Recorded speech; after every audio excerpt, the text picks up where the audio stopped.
Hello, and welcome back to our reading of the Psalms. We are at Psalm 105, and this is the first of a series of Psalms that are rather long in comparison to some of the others, although short in comparison to a couple that come afterward. Today we'll hear Psalm 105 from the New English Bible. It says this: "Give thanks to the Lord and invoke him by name. Make his deeds known in the world around. Pay him honor with song and psalm, and think about all of his wonders. Exult in his hallowed name. Let those who seek the Lord be joyful in heart. Turn to the Lord your strength. Seek his presence always. Remember the wonders that he has wrought, his portents and the judgments he has given, O offspring of Abraham his servant, O chosen children of Jacob. He is the Lord our God. His judgments fill the earth. He called to mind his covenant from long ago, the promise he extended to 1,000 generations, the covenant made with Abraham, his oath given to Isaac, the decree by which he bound himself to Jacob, his everlasting covenant with Israel. I will give you the land of Canaan, he said, to be your possession, your patrimony.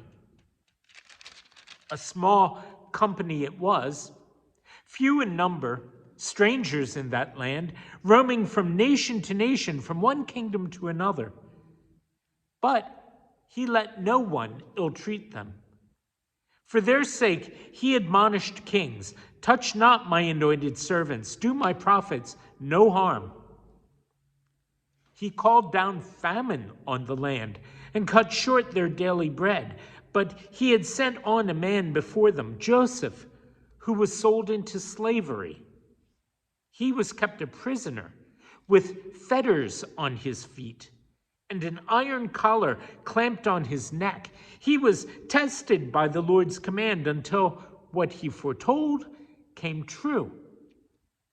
Then the king sent and set him free. The ruler of nations released him. He made him master of his household and ruler over all his possessions, to correct his officers at will and teach his counselors wisdom. Then Israel too went down into Egypt, and Jacob came to live in the land of Ham.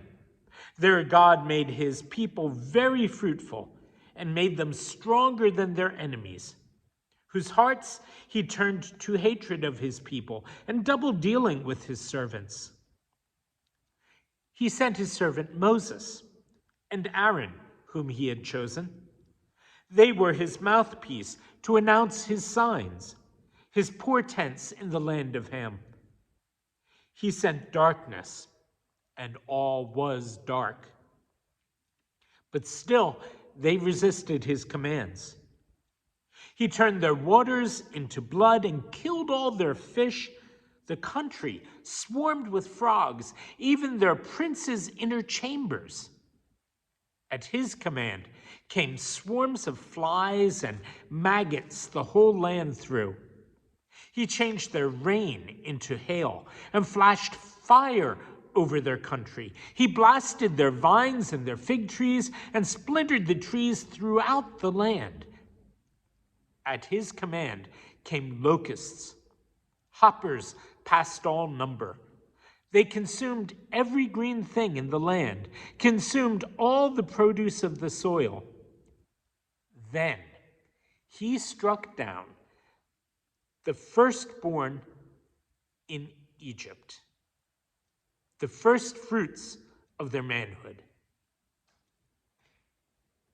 He led Israel out, laden with silver and gold, and among all their tribes, no one fell. The Egyptians were glad when they went, for fear of Israel had taken hold of them.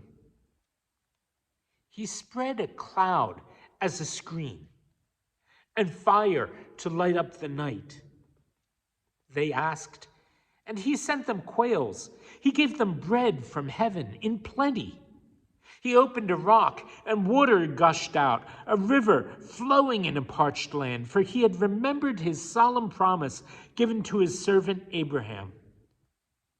So he led out his people rejoicing, his chosen ones in triumph.